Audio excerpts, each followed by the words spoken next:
একটি মায়ের কাছে তার সবচেয়ে প্রিয় জিনিস হচ্ছে তার বাচ্চারা। আর বাচ্চাদের যদি কিছু হয় ওই মায়ের দিন দুনিয়া একদমই নষ্ট হয়ে যায়। হ্যালো এভরিওয়ান, আসসালামু আলাইকুম। তো আবার একটি নতুন ভিডিও নিয়ে আপনাদের সামনে চলে আসলাম। আশা করি সবাই ভালো আছেন। তো আজকের ভিডিওটা একটু ভিন্নভাবে দিচ্ছি, কারণ হচ্ছে অনেক দিন যাবতই আপনাদের সাথে আমার বাগানের কোনো ভিডিও শেয়ার করি না। আর হ্যাঁ, দেখেন তো এই গাছটা চিনেন কি না, এই গাছটার কী নাম সেটা কমেন্ট বক্সে আপনারা সবাই জানাবেন। তো শুরুতেই ঢুকে গেলাম বাগানে। বাগানের একটা এক্সিট গেট আছে, সেটাতেই দিয়ে ঢুকে যেয়ে একদম সারপ্রাইজ, যেয়ে দেখি যে একটা আমার সাদা বেগুন গাছে একটা সাদা বেগুন হয়ে আছে। আর অনেক দিন যেহেতু বাগানে যাই না, বাগানে যে গাছের অবস্থা তো একদম নাজেহাল অবস্থা।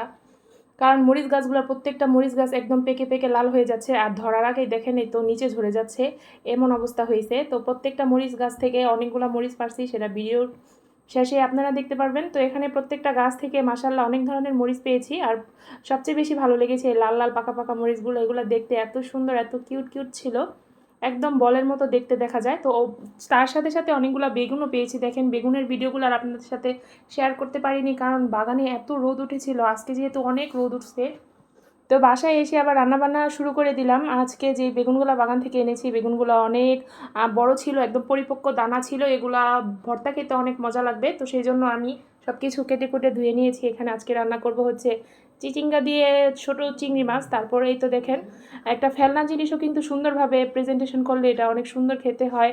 সেটা হোক আপনার ড্রেস, সেটা হোক আপনার রুমের কোনো জিনিস, সেটা হোক খাবারের জিনিস। এই তো চিচিঙ্গাটা দিয়ে যেটা আমি তরকারির জন্য রান্না করেছিলাম, সেই চিচিঙ্গার দানা বা খোসা দিয়ে এখন আমি চিংড়ি মাছ দিয়ে ভর্তা বানাবো। এই খোসা দিয়ে আমি সুন্দরভাবে একটা ভর্তা বানাবো। আর এই ভর্তা দিয়ে কিন্তু আলহামদুলিল্লাহ আজকে সবাই পেট ভরে ভাত খেয়েছি। তো এই তো রান্নাটা হয়ে গেছে আলহামদুলিল্লাহ। কালারটা দেখেন কত সুন্দর আসছে এই তরকারির। তো আপনাদেরকে সুন্দরভাবে দেখিয়ে দিলাম। আজকে আর কোনো রান্নার ভিডিও আপনাদের সাথে শেয়ার করিনি, শুধুমাত্র একটা ভর্তার ভিডিও আপনাদের সাথে শেয়ার করব। আশা করি আপনাদের ভালো লাগবে। তো পুরো পুরো ভিডিওটা দেখবেন, একটু স্কিপ করবেন না। তো বলেছিলাম না যে বেগুন এনেছিলাম, একদম শক্ত বেগুন, গাছের থেকে একদম তরতাজা। তো এই বেগুনগুলো আমি একটু সিদ্ধ করে নিয়েছি তেল হলুদ ফাঁকিয়ে আর লবণ দিয়ে। তো এটাকে ভালোভাবে একটা চামচের মাধ্যমে এটাকে আমি চুলার উপরেই কিন্তু একদম ম্যাশ করে নিচ্ছিলাম। ভর্তা কিন্তু অনেকভাবেই করা যায়, অনেকে পুড়ে করে, অনেকে ভেজে করে। তো আমার হাতে শর্ট টাইম ছিল বলে আমি আর ভেজালে যাইনি, কারণ পুড়ে ভর্তা করলে কিন্তু খেতে অনেকটা মজা হয়, কিন্তু একটু সময় সাপেক্ষ। আমার বাচ্চাদের যেহেতু অনেক পরীক্ষা চলছে, আমি ওদেরকে একটু বেশি টাইম দিতে চাই। আর যেটা বলেছিলাম যে একটা সুন্দর জিনিসভাবে কিন্তু সুন্দরভাবে প্রেজেন্টেশন করলে সেটা খেতে অসম্ভব মজা হয়। তো এই ভর্তাটা আমি সুন্দরভাবে বানিয়ে নিচ্ছিলাম। দেখেন কাঁচামরিচ দিয়ে কিন্তু আমি ভর্তাটা বানাচ্ছি। আলহামদুলিল্লাহ এত মজা হয়েছিল খেতে, আপনারা বাসায় ট্রাই করে দেখতে পারেন।